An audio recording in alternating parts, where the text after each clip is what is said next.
हामी कुनारको यात्रा पाक्कल जस्तै थियो भनौँ न परिवारहरू golden bridge Gandaki golden bridge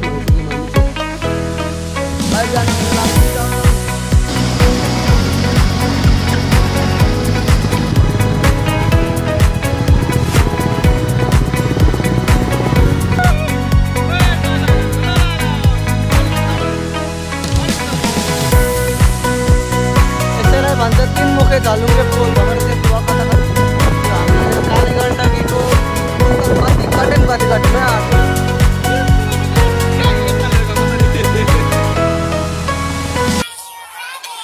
good morning सबैजनालाई।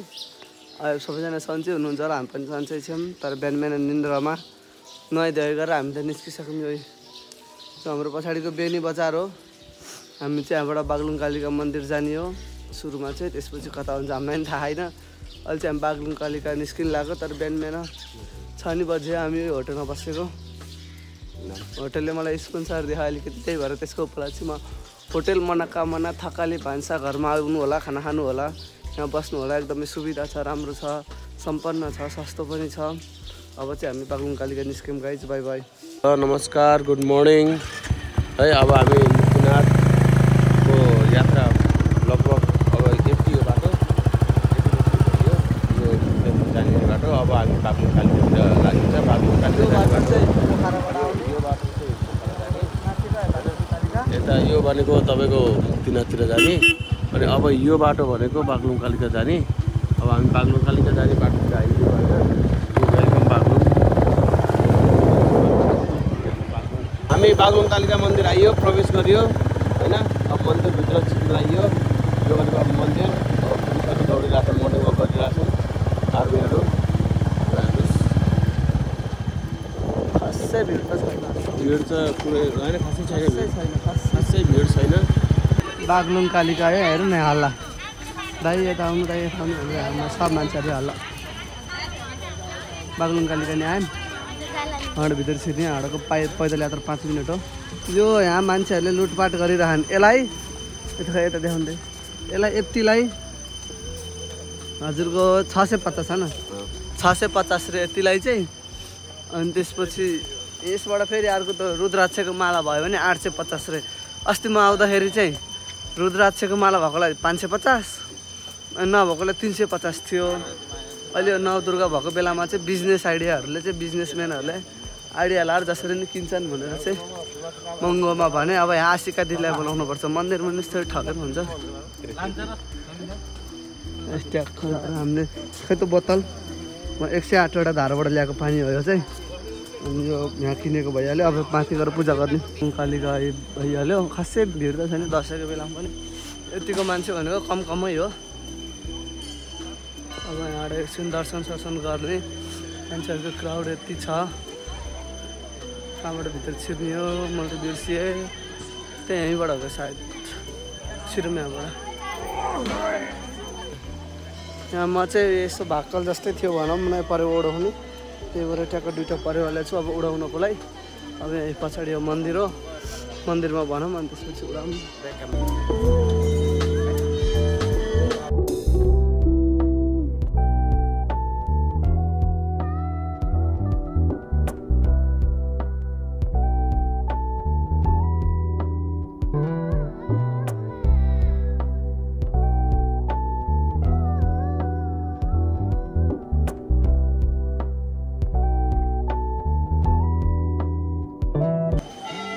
मामा टिका लाउँदै हुनुहुन्छ।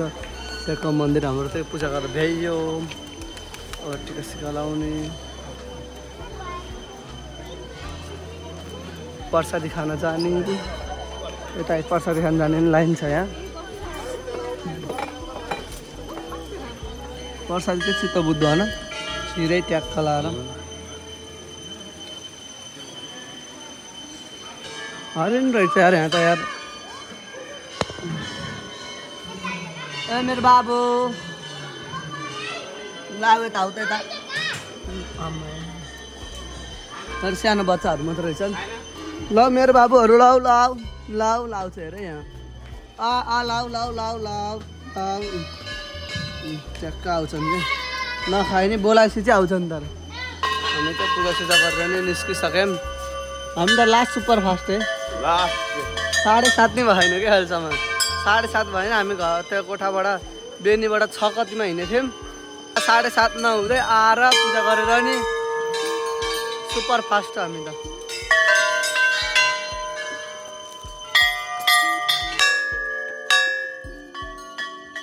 जानु घन्टी बजाउनु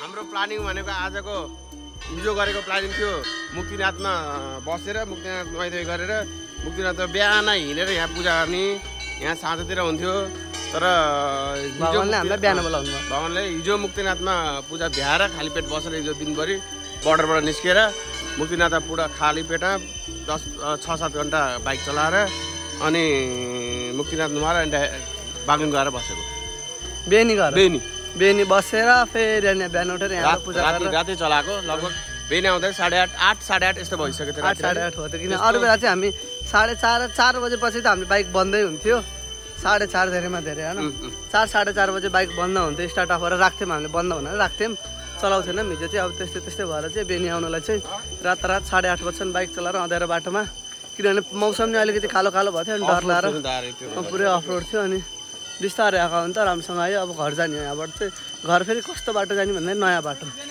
अब खोज्दै त हामी बाटो खोज्दै जाने हो किनभने समय थुप्रै छ अब आफै खोज्दै बाटो जाने हामी भनेको अब मुगलिङको बाटो नजाने कोरिडोरको रामपुर हुँदै कता हुँदै जाने अब जाँदाखेरि बाटोमा देखिहाल्छ क्षेत्रमा चलाएको अब हिमाली क्षेत्रमा चलाएको अब हामी पहाडी क्षेत्रमा चलाउने भन्ने सोच्दै अब पहाडतिर जान खोज्छौँ अब गइन्छ अब यति भनेपछि गोल्डन ब्रिज गण्डकी गोल्डन ब्रिजमा आइसक्यौँ हामी चाहिँ ठ्याक्क लगाएर लोत्तु परेछ हेर अङ्कै थकै त लास्टले हास्ट 2-3 दिनको थकै अझै मेटे छैन राम्रोसँग सुत्न नि पाएन चित्त नि बुझी छैन सुताइ त्यही भएर खुवाइ त झन् कुरै नगरौँ एक दिनको त मिठो खाना भनेर भनिहालेँ त्यसपछि त आँखै लाए जस्तो भयो त्यहाँ दिनदेखि खाना नमिठो भएको अहिलेसम्म यार अब यो पुल सबैभन्दा लामो पुल यो यत्रो लामो है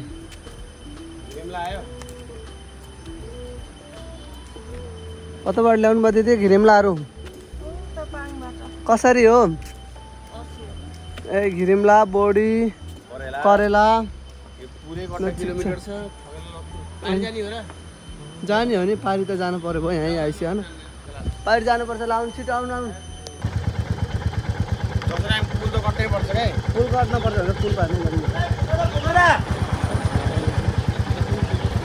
हामी चाहिँ अब एक बसेको होइन ल हामी चाहिँ यहाँ दर्शन गरेर नि अब पुल कटेर फोटो भिडियो गराएर पनि निस्क्यौँ ब्याग मात्र लिनु जानुभएको हो कि मामा त्यही पनि लैजानु हामी बोलाएर हुन्छ हाम्रो ब्याग ज्याकेट त्यहाँ लिनु जानुभएको मन्दिरको गेट भइहाल्यो यहाँबाट 25 किलोमिटर यहाँबाट गयो तातो पानी पुगिन्छ तातो पानी चाहिँ एकचोटि जानुपर्छ भन्छु म चाहिँ तातो पानीमा तलको तातो पानी नेचुरल पानीमा खेल्न पाइन्छ अनि यहाँबाट चाहिँ हामी निस्किने हो ब्याग चाहिँ गयो सामान आयो हामी के कोरिडोरको बाटो जान खोजेको कताबाट के हो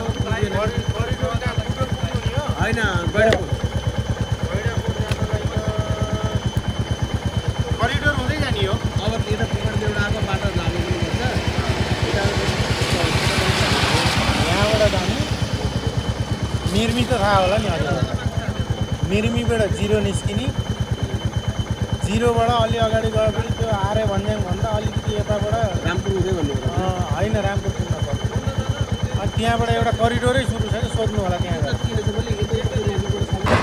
बागलुङबाट छिरेको बाटो चाहिँ यस्तो छ बागलुङबाट चाहिँ अलि समय चाहिँ नआयो हुन्छ पुरै अफरोड हो कालीगञ्जको पानी कति फोहोर हो पनि छिटो भन्नु हुन तर पनि एकछिन यहाँ रोड्नै पऱ्यो यहाँ डोजरले बाटो बनाउँदै रहेछ कोही छैन हाम्रो अगाडि पछाडि फेरि हामी मात्र हो कोही छैन पछाडि तर त्यसले चाहिँ बाटो बनाउँदै त्यही भएर पुगेको हो हाम्रो मामा चाहिँ छेरुवा मामा हो मलाई यस्तो अफरोडमा आफूले नसकेर अफरोडमा मलाई तिम्रो चलाऊ म त हिँड्दै जान्छु रे हिँड्दै जानु त्यस्तो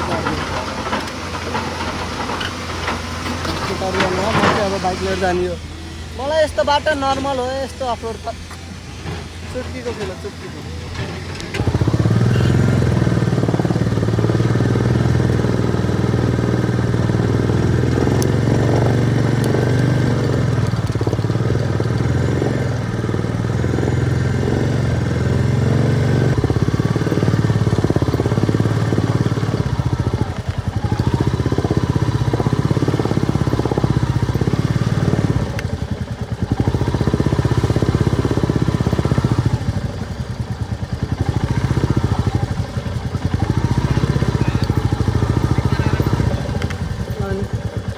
कट्यो यस्तो बाटो कट्यो ल जाम अब।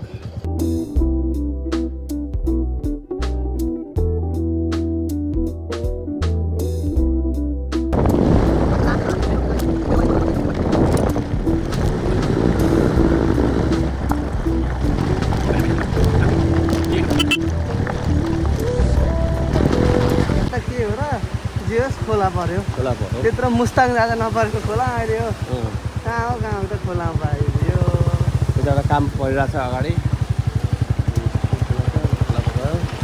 खुट्टा नटेकाऊ मेरो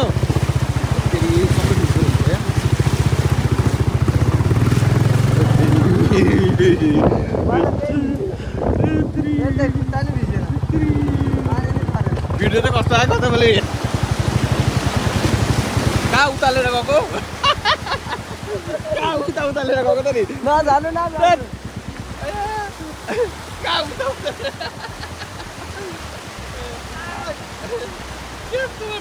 कहाँ यतालेर गएको त नि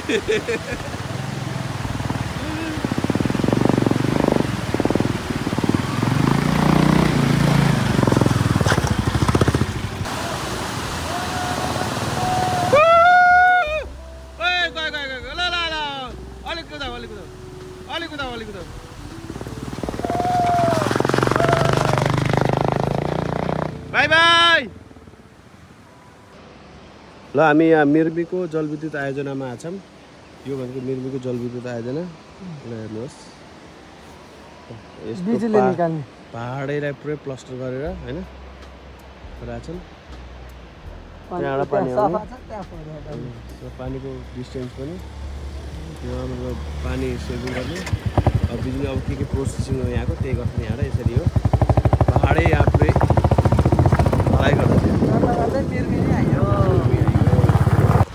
म चाहिँ ठ्याक्क रेडीमा आइपुगेँ। रेडीको 3 मुखे पुल भनेको यो झलुङ्गे पुलबाट चाहिँ 3टा जिल्ला गइन्छ के एकतिर गए स्याङ्जा एकतिर गए पाल्पा त्यसै 3टा जिल्ला गइन्छ। म हजुरलाई त्यहाँ गएर देखाउँछु। पुलबाट यता गए स्याङ्जा गइन्छ होइन अनि त्यसपछि अर्को मुखतिर छ पाल्पा यहाँबाट सिधै गए पाल्पाकोमा गइन्छ पाल्पाको जिल्ला गइन्छ। यहाँबाट भर्खरै अहिले म आएको बाटो यहाँबाट यता गयो भने चाहिँ गुल्मी गइन्छ यसरी 3 मुखे भन्छ। यसैलाई भन्छ 3 मुखे झलुङ्गे पुल। भर्खरै देख्नुभयो कता कता जाने यो आएको गुल्मी त्यो देखेको पाल्पा ठ्याक्कै त्यो पछाडि देखेको पाल्पा र यता मेरो यो पछाडि देखेको चाहिँ स्याङ्जा 3 मुखे झलुङ्गे पुलमा नि आइयो अहो नि।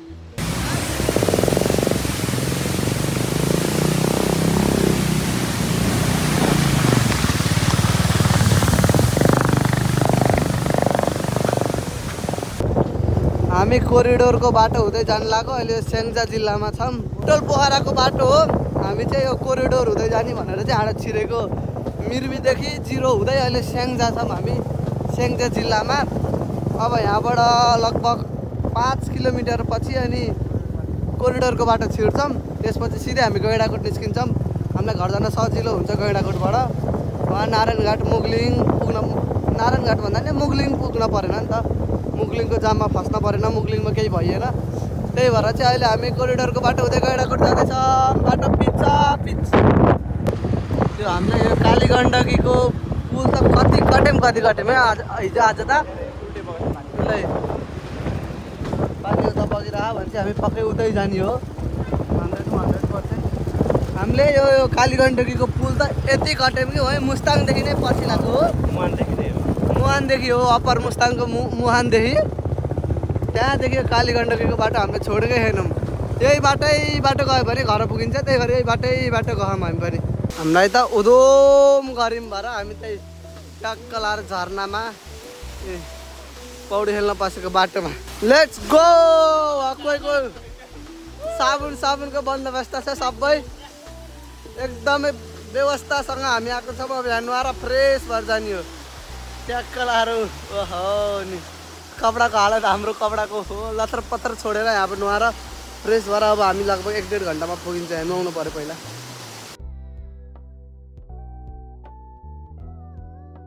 फ्रेस भयो होइन गोरो भयो आँखा चाहिँ रातो भयो धुलोले गर्दा होला मलाई त रुगाइ नि औडै लाहा त्यसपछि भयो हामी झन् यहाँ तल गएर खेलेको यस्तो बबा लाहा नि पानी यस्तो बबा लाहा आनन्द आयो अब चाहिँ हाड 80 किलोमिटर 1.5 घन्टामा मजाले पुगिन्छ अब जाम यस्तो थकाइ लाग्थ्यो थकाइ चाहिँ सबै मर्यो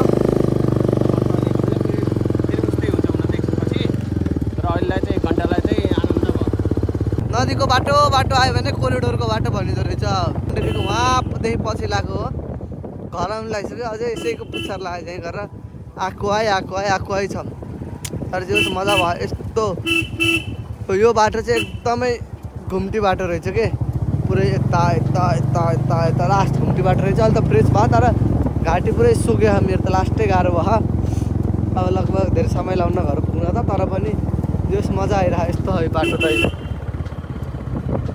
पुरै घुम्टी मोड हो बाटो त पुरै घुम्टी हो सर्लक्क घुमाउने अगाडि हो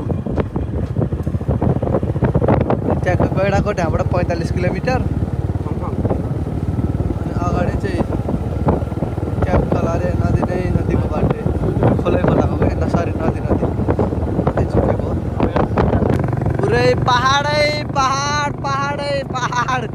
यो हिजो र आज त पहाड देख्दा नि वाक्क लागिसक्यो यार मलाई त यार मेरो पछाडि पहाड हेर्न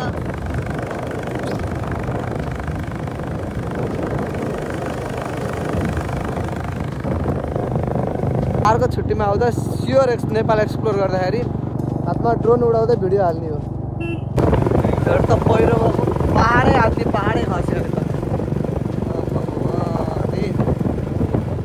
मोडबाट यस्तो गएपछि पहाडै रुखै त्यस्तै finally after a long wait हामी मेन हाइवेमा आइयो अब चाहिँ घर पुग्न धेरै होइन अब 20 किलोमिटर भनेको यो हिँडिरहेको बाटोलाई 25 मिनटमा त अब घरै 25 मिनटमा घर पुगिन्छ म चाहिँ अहिले ट्याक्कै 108 धाराको पानी उहाँ जुन चाहिँ मुक्तिनाथबाट लिएर आएको थिएँ नि त त्यो चाहिँ यसो हनुमान भगवान्लाई यसो चढाउन हालेर आएको हाम्रो घर नजिकै थियो र अब यहाँबाट निस्किन्छौँ हामी घर अब 2 घन्टामा पुगिहाल्छौँ के हनुमान मन्दिरमा यसो चढाएको गैडाको ठ्याक्क जङ्गल सुरु हुने ठाउँमा छ एन्ड फाइनल्ली घर आइयो